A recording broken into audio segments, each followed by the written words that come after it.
Now, somebody who really doesn't like unions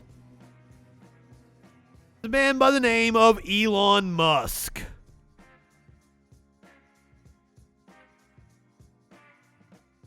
I fucking hate Elon Musk. I always have. I'm glad I've always seen through this fucking charlatan. I've got friends that still ride his dick. I don't get it. I don't get it at all. Now Elon Musk is beefing with a 19-year-old. Reading from papermag.com, it's come to our attention that the private jet belonging to tech tycoon Elon Musk does in fact have its own Instagram account, the domain of which belongs to 19-year-old Jack Sweeney. Sweeney created this account with the intention of keeping tabs on Musk's jet, which, although a humorous idea to begin with, is now being looked at as a potential security risk. The account uses public air traffic bots to track the plane's whereabouts and post updates to Twitter.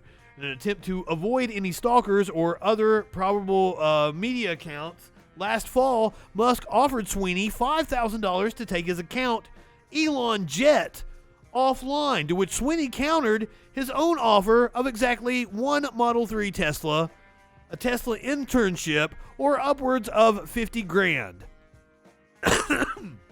Enough to be put towards college or, a Model 3. Musk is now being forced to think about it as the account continues to remain active and visible as of January 26th.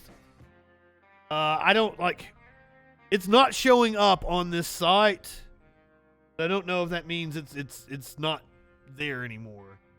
Musk is now being according to a recent tweet by Musk, this isn't the only social media account that quite literally follows him, but it seems to be one of the few that can provide accurate reports on the jet's location in real life. In a recent statement, however, Sweeney acknowledged that this account is meant to only track the jet, not those who may or may not be on board. In addition to the takeoff and landing locations, the Twitter feed also provides approximated flight times so you can actually track it yourself.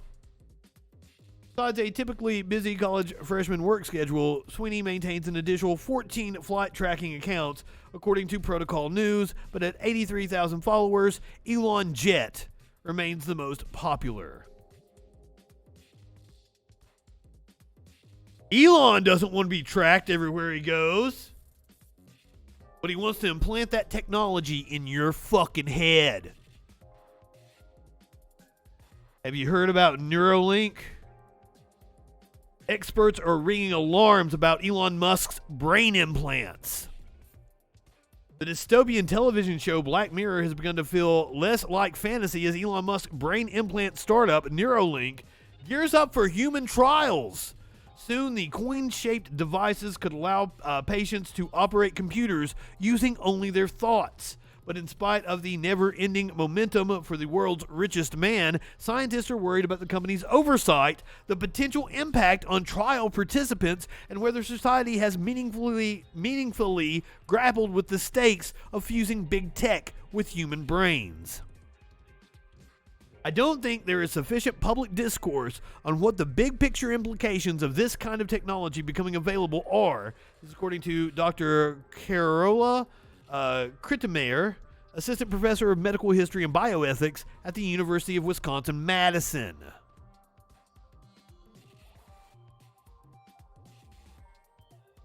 That's probably a good bet, Merkin, that he will indeed start another company just for the jet. Be able to shield the logs. I worry that there's this uncomfortable marriage between a company that is for profit and these medical interventions that hopefully are there to help people. Last week, news broke that Neuralink is hiring a clinical trial director to help manage its first cohort of human patients. The company has already tested its brain implants on a monkey and pigs. 5-year-old startup's initial aim is to help alleviate certain disabilities, like enabling paralyzed people to control their computers and mobile devices through brain activity. Musk has signaled far larger ambitions down the road, however. He previously outlined his vision to help humans achieve symbiosis with artificial intelligence to avoid being left behind by machines.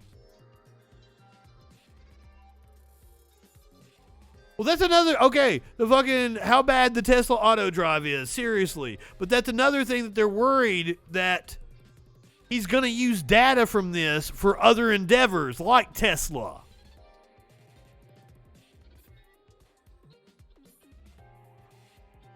If the ultimate goal is to use the acquired brain data for other devices, or use these devices for other things, say to drive Teslas, then there might be a much, much bigger market, because these are very niche devices. Because one of the things that has hampered our ability to treat certain medical conditions, there's no money in it for pharmaceutical companies because it's such a small cohort of people that have these conditions.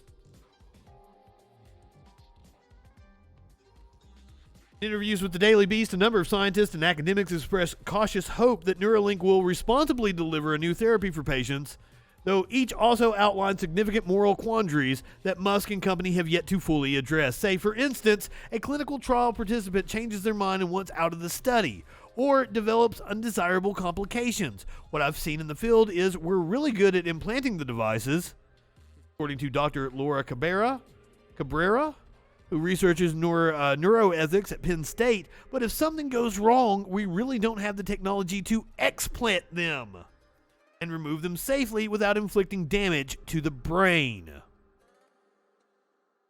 Yep, people's brains are going to be catching fire.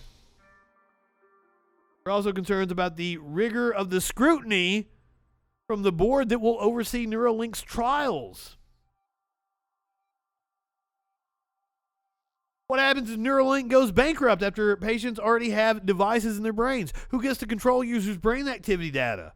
What happens to the data if the company is sold, particularly to a foreign entity? How long will the implantable devices last, and will Neuralink cover upgrades for the study participants whether or not the trials succeed? These are all questions posed by scientists and academics. Neuralink did not respond to a request for comment as of publication time. Fuck Elon Musk, and fuck him for numerous reasons. Here's another one. How can we trust him with implanting shit in people's brains when we can't trust him not to just fucking be slinging junk everywhere? A SpaceX rocket slamming into the moon is a reminder to clean up our deep space junk.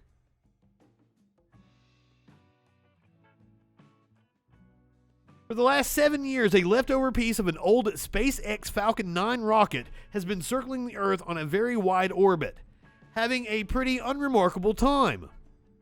That's about to change on March 4th, when this rocket piece is predicted to accidentally slam into the far side of the moon. And according to the astronomer who first figured this out, it's a reminder that we need to take better care of our deep space junk. Doomed component is part of a rocket that launched from Florida in February of 2015. The vehicle lofted a particularly valuable satellite for the National Oceanic and Atmospheric Administration called Discover, which monitors solar winds coming from the sun to better predict space weather. In order to perform its job properly, Discover was designed to go to a very distant orbit, roughly 1 million miles from Earth. To get the satellite out there, part of SpaceX's Falcon 9, the upper stage or the second stage on top of the rocket, lofted the vehicle to an incredibly high altitude above Earth. Once the satellite was deployed, the upper stage was abandoned and left in its extremely high elliptical path around the planet. Now, after seven years of orbiting the Earth, the upper stage's trajectory is going to serendipitously coincide with the moon. Certainly not the first time that a human-created object has collided with the moon's surface. NASA has intentionally sent rocket parts and spacecraft careening into the lunar dirt before, but this Falcon 9 may be the first piece of space junk to make an unplanned dive bomb onto the moon.